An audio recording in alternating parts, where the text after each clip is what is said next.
నమస్తే, welcome to Bharati TV. నేను బాపయ్య. రాజకీయ పార్టీలు అన్న తర్వాత రాజకీయాలు చేసి తీరాలి. సరైన సమయంలో చేస్తే గనక ఆ రాజకీయ పార్టీలకి చాలా ప్రయోజనం చేకూరుతుంది. కానీ అనవసరమైన సమయాల్లో ప్రజలకి మంచి జరుగుతుంది అన్న విషయాల పట్ల కూడా రాజకీయాలు చేస్తే ఖచ్చితంగా ఆ రాజకీయ పార్టీలకి డ్యామేజ్ జరుగుతుంది. పైగా ఆ రాజకీయ పార్టీలు పులుసులో కలిసిపోతాయి. సో ఇప్పుడు వైఎస్ఆర్ కాంగ్రెస్ పార్టీ పరిస్థితి కూడా అలాగే కనిపిస్తుంది.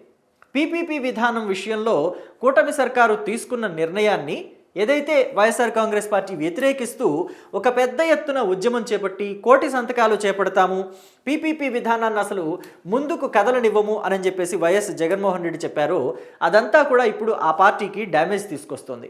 కోటి సంతకాలు సేకరణ చేపట్టే విషయంలో ఆయన ఏం చెప్పారంటే జగన్మోహన్ రెడ్డి, ఇది పీపీపీ విధానం కాదు, పబ్లిక్ ప్రైవేట్ పార్ట్నర్షిప్ కాదు, పూర్తిగా ప్రైవేటైజేషన్. చంద్రబాబు తన బినామీలకి ఈ కంపెనీల్ని అంటే మెడికల్ కాలేజీలని తన బినామీ కంపెనీలకి అప్పగించబోతున్నారు. సో అందుకనే ఈ పీపీపీ విధానాన్ని తీసుకొచ్చారు. మేము దాన్ని అడ్డుకుంటాము. ఏ కంపెనీలు అయితే వచ్చి ఈ పీపీపీలో పాల్గొంటున్నాయో ఆ కంపెనీల యాజమాన్యాన్ని మేము అధికారంలోకి వచ్చిన తర్వాత జైల్లో పెడతాము. పైగా వీటన్నిటినీ కూడా ఒప్పందాలన్నింటినీ కూడా రద్దు చేసేస్తామని చెప్పేసి బెదిరింపులకు కూడా పాల్పడ్డారు. సో ఈ పీపీపీ విధానం ఎంత డ్యామేజ్ అవుతుంది మన రాష్ట్రంలో, మిగతా రాష్ట్రాల్లో ఇలాంటి రాజకీయాలు కక్షపూరిత రాజకీయాలకి దిగకపోవటం వల్ల ఎంత మంచి జరుగుతుంది అన్న విషయాన్ని నేను మీకు క్లియర్ కట్గా తెలిపే ప్రయత్నం చేస్తాను. పైగా ఇప్పుడు జగన్మోహన్ రెడ్డి ఆడుతున్న డ్రామాలకి కేంద్ర ప్రభుత్వం ఎలా చెక్ పెట్టింది అన్న విషయాన్ని కూడా నేను మీకు తెలియజేస్తాను. అందుకే నేను టైటిల్ కూడా జగన్ డ్రామాలు చెక్ పెట్టిన కేంద్రం అన్నట్టుగా నేను టైటిల్ కూడా ఒకటి పెట్టాను. సో ఇక చూస్తే ఈ లేఖ ఎవరు రాసింది, ఎవరికి రాసిందో తెలుసా? ఇది జేపీ నడ్డా, కేంద్ర మంత్రి, మన రాష్ట్ర వైద్య ఆరోగ్య శాఖ మంత్రి సత్యకుమార్కి రాసిన లేఖ. దేని గురించి రాశారు అంటే పీపీపీ విధానం గురించే రాశారు.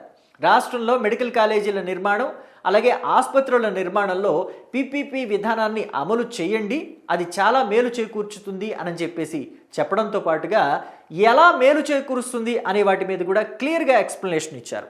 సో ఆ విషయాల్లోకి గనక మనం ఒకసారి వెళితే చూడండి, ఇక్కడ 3 ఏళ్ల ప్రణాళికలను వెంటనే సిద్ధం చేయండి. ప్రాజెక్టు వ్యయంలో 80% వరకు VGF సాయం, వైబిలిటీ గ్యాప్ ఫండింగ్ అంటాం కదా అది. సో ఇక రాష్ట్రానికి కేంద్ర ఆరోగ్య మంత్రి జేపీ నడ్డా లేఖ. సో ఇది మనం ఇక్కడ ఆ లేఖలో ఏం ప్రస్తావించారనే విషయాలను ఒకసారి మనం చూద్దాం. వైద్య ఆరోగ్య రంగంలో పబ్లిక్ ప్రైవేట్ పార్ట్నర్షిప్ విధానాన్ని విస్తృతంగా వినియోగించుకోవాలని కేంద్ర ప్రభుత్వం రాష్ట్రాలకు సూచించింది. 3 ఏళ్లలో చేపట్టాల్సిన పీపీపీ ప్రాజెక్టులకు సంబంధించి ప్రణాళికలను తక్షణమే రూపొందించాలని కేంద్ర ఆరోగ్య శాఖ మంత్రి జేపీ నడ్డా రాష్ట్ర వైద్య ఆరోగ్య శాఖ మంత్రి సత్యకుమార్ యాదవ్కు లేఖ ద్వారా సూచించారు. ఇక్కడ ఇది మనం అండర్లైన్ చేసుకోవాలి. 3 ఏళ్లలో చేపట్టాల్సిన పీపీపీ ప్రాజెక్టులకు సంబంధించిన ప్రణాళికలను తక్షణమే రూపొందించాలని కేంద్ర ఆరోగ్య శాఖ మంత్రి జేపీ నడ్డా రాష్ట్ర వైద్య ఆరోగ్య శాఖ మంత్రి సత్యకుమార్ యాదవ్కు లేఖ ద్వారా సూచించారు. అంటే మరి ఇక్కడ చూస్తేనేమో రాష్ట్రంలో వైఎస్ఆర్ కాంగ్రెస్ పార్టీ అధినేత జగన్మోహన్ రెడ్డి ఇక్కడ పీపీపీ విధానాన్ని మేము పూర్తిగా వ్యతిరేకిస్తాము, అసలు భవిష్యత్తులో ఎవరైనా సరే మేము అధికారంలోకి వచ్చిన తర్వాత ఎవరైతే ఈ పీపీపీ విధానంలో పాల్గొన్నారో వాళ్ళని జైల్లో పెడతామంటున్నారు. ఇక్కడ చూస్తేనేమో కేంద్రం 3 ఏళ్లలో చేపట్టబోయే వాటన్నిటికీ కూడా ప్రణాళికలు సిద్ధం చేయండి, మేము రెడీగా ఉన్నాం, వాటన్నిటిని కూడా యాక్సెప్ట్ చేస్తాం, కాలేజీలు నిర్మిద్దాము, అలాగే ఆసుపత్రులు కూడా పీపీపీ విధానంలోనే నిర్మిద్దామని చెప్పేసి చెప్తుంది. అంటే ఖచ్చితంగా ఈ పీపీపీ విధానం అనేది కేంద్రం నుంచి వచ్చిన విధానం, అంతేగాని చంద్రబాబు తీసుకొచ్చింది కాదు. వైఎస్ఆర్ కాంగ్రెస్ పార్టీ జగన్మోహన్ రెడ్డి ఆరోపిస్తున్నట్టుగా చంద్రబాబు తన బినామీ కంపెనీలకి లేకపోతే తన బినామీలకి ఈ మెడికల్ కాలేజీలని కట్టబెట్టడానికి చేస్తుందో లేకపోతే ఆసుపత్రుల్ని కట్టబెట్టడానికో చేస్తున్న ప్రయత్నం అయితే కాదు. సో ఇంకా మనం చూసుకున్నట్లయితే దీంట్లో ఇప్పటి వరకు రవాణా, రహదారులు, విమానాశ్రయాలు, నౌకాశ్రయాలు, ఇంధనం, పట్టణ మౌలిక సదుపాయాల రంగంలో పీపీపీ ద్వారా సాధించిన విజయాలను లేఖలో ప్రస్తావించిన కేంద్ర మంత్రి వైద్య ఆరోగ్య రంగంలోనూ ఈ విధానంలో భారీ ప్రయోజనాలు సాధ్యమవుతాయని తెలిపారు. ఈ దిశగా వైద్య ఆరోగ్య రంగంలో పీపీపీ అమలుకు సంబంధించి 5 పేజీల పత్రాన్ని కూడా రాష్ట్రానికి పంపించారు.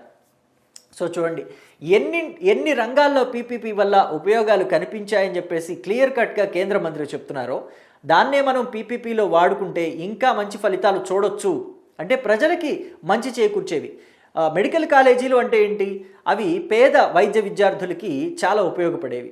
అలాగే బిలో పావర్టీ లైన్లో ఉండి చదువుకొని ఇంకా మనం ముందుకు వెళ్ళాలి, భవిష్యత్తు మెరుగులు దిద్దుకోవాలి అని అనుకునే, మెరిట్ సాధించి వైద్య విద్యని చదువుకోవాలనుకునే బిలో పావర్టీ లైన్లో విద్యార్థులకి కూడా ఈ మెడికల్ కాలేజీలు చాలా ఉపయోగపడతాయి.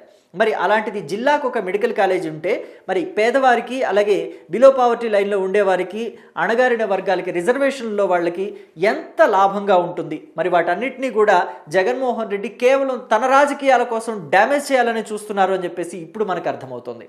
సో ఇంకా ఆ విధానాలకి పూర్తిగా మనం వెళ్తే భారీ ఆర్థిక సాయం కూడా అందిస్తామని అంటున్నారు. ఎలా అనేది చెప్పేసి ఒకసారి చూద్దాం. వైద్య కళాశాలల ఏర్పాటు, ఆసుపత్రుల అభివృద్ధి తదితర వసతుల కల్పనకు వైబిలిటీ గ్యాప్ ఫండింగ్ పథకం కింద ప్రాజెక్టు వ్యయంలో 60% వరకు కేంద్రం సాయం అందుతుందని కేంద్ర మంత్రి తెలిపారు. సో ఒకవేళ మనం పీపీపీ వద్దు, మనమే కట్టుకుందాం, 10 ఏళ్ళైనా పర్లేదు, 25 ఏళ్ళైనా పర్లేదు, మన ఆసుపత్రుల్ని మన రాష్ట్రంలో మనమే నిర్మించుకుందాము అని చెప్పేసి కూర్చుంటే ఈ పీపీపీ విధానంలో మనం నిర్మించుకోకపోవటం వల్ల ఇంత నష్టపోతాం. అంటే 60% వరకు కేంద్రం సాయం కోల్పోతామన్నమాట. సో ఇది పైలట్ ప్రాజెక్టుల విషయంలో మొత్తం వ్యయంలో 80%, మొదటి 5 ఏళ్ల నిర్వహణ వ్యయంలో 50% వరకు VGF సాయం లభిస్తుందని కూడా పేర్కొన్నారు. ఈ పైలట్ ప్రాజెక్టుల విషయంలో 80% వరకు కూడా వైబిలిటీ గ్యాప్ ఫండింగ్ అందించిన విషయాన్ని ఇక్కడ మనం చూడొచ్చు అనమాట. ఈ సాయాన్ని కేంద్రం, రాష్ట్రం చెరిసగం భరించాల్సి ఉంటుంది. సో చెరిసగం భరించినా కానీ చాలా మంచి జరిగే అంశం కాబట్టి రాష్ట్ర ప్రభుత్వాలు, అలాగే రాష్ట్రంలో ఉన్న ప్రతిపక్షాలు కూడా వీటికి సహకారం అందించాల్సిన అవసరం ఉంది. రాజకీయాలని పక్కన పెట్టి జగన్మోహన్ రెడ్డి లాంటి నేతలు ఇప్పటికైనా వాళ్ళ మొండి పట్టుదలని వీడి, మంకు పట్టుని వీడి ఖచ్చితంగా ఈ పీపీపీ విధానానికి జై కొట్టకపోతే ప్రజల దృష్టిలో దోషులుగా మిగిలిపోతారు.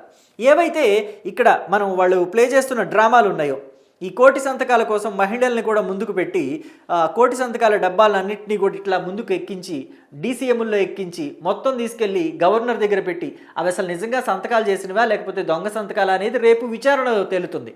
అదంతా వేరే విషయం. కానీ ఈ డ్రామాలన్నీ కూడా ప్రజలు నమ్మే అంశం కాబట్టి మరి అది ప్రజల్ని తప్పుదోవ పట్టించినట్టే అవుతుంది. సో కాబట్టి ఇక్కడ ఇంకా మనం ఈ పీపీపీ విధానం గురించి ఇంకా లోతుగా చూసుకుంటే కనుక ఇప్పటి వరకు పీపీపీ అనుభవం అని చెప్పేసి కూడా మనం చూస్తున్నాము. ఇక్కడ మనం చూసుకుంటే పీపీపీలో 7 రకాల ప్రయోజనాలు ఉన్నాయని కూడా చెప్తున్నారు. పీపీపీ విధానం ద్వారా ప్రైవేటు రంగం నిపుణత, సృజనాత్మకత, నిధుల సమీకరణతో ఆరోగ్య రంగంలో మౌలిక వసతుల విస్తరిస్తాయని కూడా నడ్డా తెలిపారు. సేవల నాణ్యత పెరగడంతో పాటు బాధ్యతలు, రిస్కులను పంచుకోవటం, పారదర్శకత, జవాబుదారీతనం మెరుగుపడతాయని వివరించారు. అంతిమంగా ప్రజలకు నాణ్యమైన, వేగవంతమైన వైద్య సేవలు అందుబాటులోకి వస్తాయన్నారు. ఇక మనం చూసుకుంటే కనుక చాలా సందర్భాల్లో మనం చూసాం, మనకి ప్రజా వైద్యశాలలు అని చెప్పేసి, అలాగే గవర్నమెంట్ మెడికల్ హాస్పిటల్స్ అని చెప్పేసి ఉంటాయి. అది రాష్ట్రంలోనూ ఉంటాయి, కేంద్ర పరిధిలో కూడా ఉంటాయి. కొన్ని సందర్భాల్లో గవర్నమెంట్ మెడికల్ హాస్పిటల్స్లో సత్వర వైద్యం అనేది అందదు. నిర్లక్ష్య ధోరణి కూడా మనం కొన్ని సందర్భాల్లో గమనిస్తాం. ఒప్పుకొని తీరాలది. ఏ ప్రభుత్వం ఉన్నా సరే, వైఎస్ఆర్ కాంగ్రెస్ పార్టీ ప్రభుత్వం ఉన్నా, బీజేపీ ప్రభుత్వం ఉన్నా, కాంగ్రెస్ ప్రభుత్వం ఉన్నా, తెలుగుదేశం పార్టీ ప్రభుత్వం ఉన్నా, జనరల్గా ఈ గవర్నమెంట్ మెడికల్ హాస్పిటల్స్లో కొద్దిగా వైద్య సేవల విషయంలో తేడా ఉంటుంది. ప్రైవేట్ మెడికల్ హాస్పిటల్స్కి, గవర్నమెంట్ మెడికల్ హాస్పిటల్స్కి తేడా ఉంటుంది. అయితే ఈ గవర్నమెంట్ మెడికల్ హాస్పిటల్స్లోకి పీపీపీ విధానంలో ప్రైవేట్ కంపెనీస్ని తీసుకొచ్చి పెడితే కనుక జవాబుదారీతనం పెరుగుతుంది. మీకు ప్రభుత్వం డబ్బులు ఇస్తుంది ఎందుకు? మీరు వైద్య సేవల్ని సక్రమంగా చూసుకోవాలి, మీ మీద కూడా బాధ్యత ఉంది, రెస్పాన్సిబిలిటీ ఉంది, అకౌంటబిలిటీ ఉంది అని చెప్పేసి గట్టిగా నిలదీయడానికి ఉంటుంది. ఈ లోటుపాట్లన్నింటినీ కూడా పంచుకునే అవకాశం ఉంటుంది. సో కాబట్టి ఖచ్చితంగా పీపీపీ విధానంలో మెడికల్ కాలేజెస్, అలాగే హాస్పిటల్స్ నిర్మిస్తే మంచి ఫలితాలని, సత్ఫలితాలని చూసే అవకాశం ఉంటుంది అని చెప్పేసి ఇక్కడ కేంద్ర మంత్రి రాసిన లేఖ ద్వారా మనం అర్థం చేసుకోవచ్చు. సో ఇంకా ఏమంటున్నారండి, పీపీపీ విధానంలో ఇప్పటివరకు వైద్య కళాశాలల స్థాపన, ఆసుపత్రుల అభివృద్ధి, డయాలసిస్, రోగ నిర్ధారణ, సంచార వైద్య సేవలు అమలవుతున్నాయని కేంద్ర మంత్రి తెలిపారు. ఇప్పటివరకు 2,000 కోట్ల వ్యయంతో కూడిన ప్రాజెక్టులు VGF పథకం కింద ఆమోదం పొందాయని కూడా చెప్పారు. 20 రాష్ట్రాల్లో 919 డయాలసిస్ కేంద్రాలు పీపీపీ విధానంలో విజయవంతంగా నడుస్తున్నాయని వెల్లడించారు. సో చూడండి, మనం మంకు పట్టుదల వీడకపోతే మన రాష్ట్రం కూడా ఇలాగా 20 రాష్ట్రాలు ఏవైతే 20 రాష్ట్రాలు మన దేశంలో 20 రాష్ట్రాలు ప్రయోజనాలని పొందుతున్నాయో పీపీపీ విధానంలో, వైద్య ఆరోగ్య రంగంలో ఆ రాష్ట్రాల్లో ప్రజలు ఏవైతే ఫలాలని అనుభవిస్తున్నారో ఆ ఫలాలు మన రాష్ట్రంలో ప్రజలు అనుభవించడానికి లేకుండా పోతుంది. ఇక్కడ ప్రతిపక్షాలు ఖచ్చితంగా అధికార పక్షంతో చేతులు కలిపి ఏమైనా సలహాలు సూచనలు ఇవ్వడానికి ఉంటే ఇవ్వచ్చు, కానీ ఇలాంటి వాటి మీద రాజకీయాలు చేయకుండా అధికార పక్షంతో చేతులు కలిపి పీపీపీ విధానంలో మంచిగా ముందుకు వెళితే 4 మంచి మాటలో మంచి సలహాలు ఇస్తే బాగుంటుందని చెప్పేసి కూడా ఇక్కడ ప్రజలంతా కూడా ఆశిస్తున్నారు. సో దాని మీద మరి వైఎస్ఆర్ కాంగ్రెస్ పార్టీ ఇప్పటికైనా తన విధానాన్ని మార్చుకుంటుందా లేదా అన్నది వేచి చూడాలి. అయితే మొత్తం మీద ఇప్పుడు కేంద్ర మంత్రి రాసిన లేఖతోటి వైఎస్ఆర్ కాంగ్రెస్ పార్టీ ఆడుతున్న డ్రామాలన్నీ కూడా ఒక్క దెబ్బకి అన్నీ పటాపంచలైపోయాయి. ఆ డ్రామాలన్నిటికీ కూడా ఒక్కసారిగా తెరదించినట్టుగా కూడా అయింది. మరి దీని మీద మీ అభిప్రాయం ఏంటి అనేది కామెంట్ రూపంలో తెలియచేయండి. Thank you.